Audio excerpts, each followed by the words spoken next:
Welcome to Kitco News. I'm Niels Christensen. A weaker US dollar is providing critical support for gold prices as it holds above $1,800 an ounce. This elevated gold price is also creating a feeding frenzy in the gold equity space. Here to talk about his outlook for the market is Mickey Fulp, founder of the Newsletter Mercenary Geologist, his Twitter handle @mercenarygeo. Mickey, thank you very much for joining us today. Thank you very much for your time. Thanks once again, Niels. You brought up a really interesting topic about gold and its relationship with the U.S. dollar. You know, the rally that we've seen in gold is sort of based on weakness in the U.S. dollar. What are your thoughts? I mean, do you think this is You think this is not a sustainable rally? Like, you think it's only a matter of time before U.S. dollar picks up again? Well, I'm not going to say that. Here's something no one's pointed out. There's been all this euphoria about $1,800 gold. Well, there's one reason and one reason only for 1,800 gold right now, and that's in the last 2 months, exactly 2 months. The price of gold's gone up from 1736 to about 1806, is up 4.0% from 1736 to 1806. US dollar is down from 100.37 to 96.34, down 4%. So this last run up in gold has nothing to do with the value of gold, as Kitco points out on your website every day. The price of gold went up so many dollars. How much of that was due to trading and speculation, and how much of that is due to strength or weakness in the US dollar? So you can argue that the only reason that gold, the only reason that gold has gone up over the last 2 months is the dollar's gone down. If you look at the price of gold in Canadian dollars, hasn't really changed, hasn't changed in euros, maybe even has gone down or broken even, but the US dollar lagged behind, or let me put it this way, the price of gold lagged behind in US dollars simply because of the strength of the dollar. It was at record levels in every other currency on the planet, all the way from Aussie dollars to Russian rubles to euros to British pound to Canadian loonies. So is it sustainable? Absolutely, it's sustainable. So I guess your biggest thing is watching U.S. dollar. Then, I mean, do you see further declines in the U.S. dollar? Oh, I have no idea, and I'm just an observer in that point. On this point, I noticed this the other day. No one's talking about it. It's gold's at 1,800. How high can it go? Well, I would say it depends on how low the U.S. dollar goes. It's all relative. So this euphoria, this idea that we passed another milestone in a psychological level, is so much fluff, only due to the weakness US dollar. I have no idea about the US dollar. I have no reason to know why it's gone down 4% over the last couple of months, because certainly we are inflating the dollar supply and the money supply, and that's inflationary and low interest rates. But look at the European Union doing the same thing, and they have negative interest rates. So there's a lot of things going on for gold right now that are positive. But once again, the recent run up is solely due to weakness in the US dollar. And I hope to make people understand that, or alert people to this, and maybe this euphoria that's going on, or let's put it this way, I'm not a fan of Greenspan, although he used to be a devotee of gold and Ayn Rand. But at one time in, I think, 2000, before the market crash, he talked about irrational exuberance in the markets, and that's what we have right now, especially in the Toronto Venture Exchange and the junior gold resource stocks. And that brings us to another topic. Then, you think this flurry of activity? We've been waiting a long time for this kind of stuff, and now you're saying, like, whoa, hold your horses. so like, what are your thoughts? I mean, this rally that we've seen in the junior space, is that sustainable? Perhaps, but there's going to be fits and starts. There's a lot of irrationality in that market right now. And I'll give you some numbers. I'm a numbers wonk, and we wrote about that about a month ago. That will be syndicated to Kitco today about all the numbers that we collect and how we use them. But since March 18th, when the Toronto Venture Exchange hit its all-time low, closing low of 339, and it went way below its previous low in December of 2018 during tax loss season of 474. Right now it's at 698. That's 106% gain. Is that sustainable? No. Is it going to take a step back? Maybe, but it's become a feeding frenzy amongst these juniors. Everybody has to get in. Look at the private placements that have been closed over, let's say, the last couple of months. And it started in early May. It lagged in mid-May of the first week of June, and then it's just been balls to the wall since then. Everybody's financing. There's no quality in a lot of these stocks, no concern about quality. Private placements are closing oversubscribed. They are closing way higher than the 30.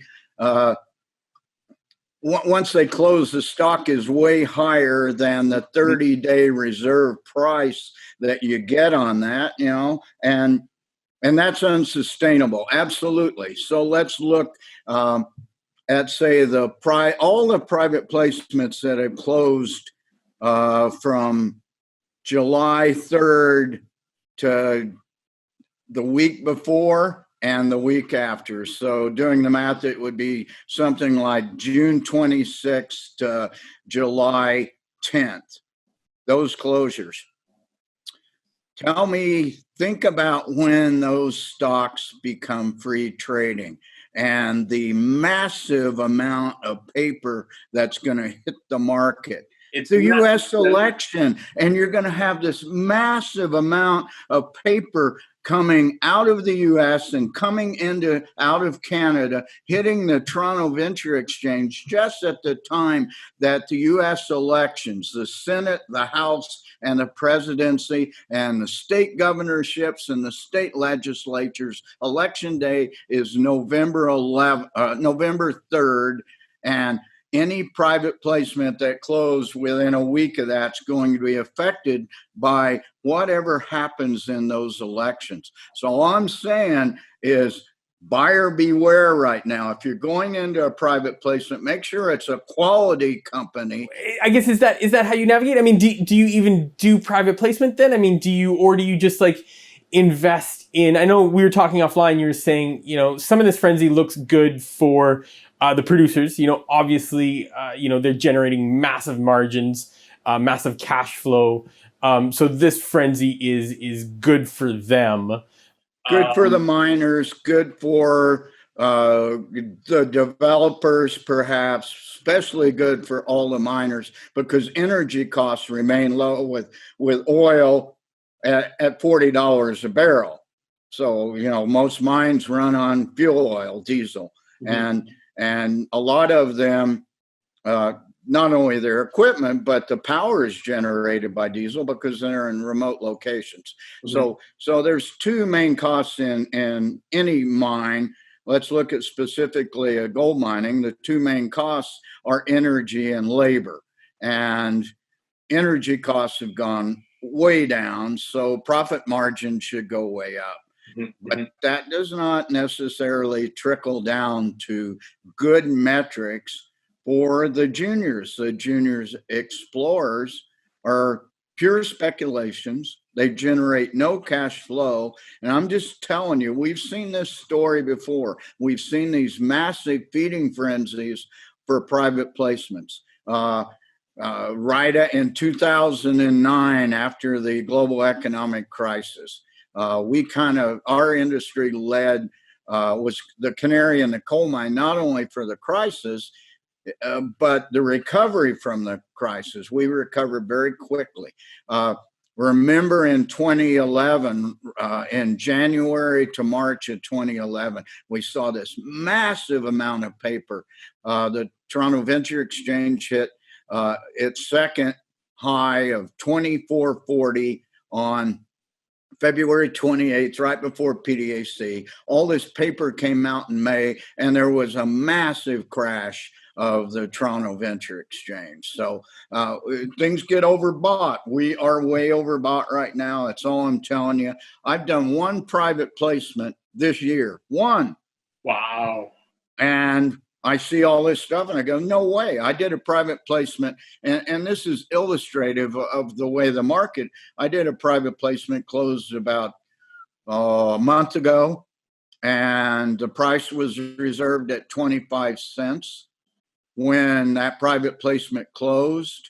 And it closed very quickly, closed within a week of its announcement. Stock was at 40 cents. Stock is at an all-time high today of 46 cents. If anybody wants to know what that stock is, go to my website, become a free email subscriber, and I'll tell you, it's a Nevada Gold Explorer. I'm very happy with the company because it has good fundamentals and catalysts coming. But am I going to look to trade that paper when it becomes free trading in early to mid-October? No, because I'd be just joining the herd of people trying to sell paper in the market. So, it's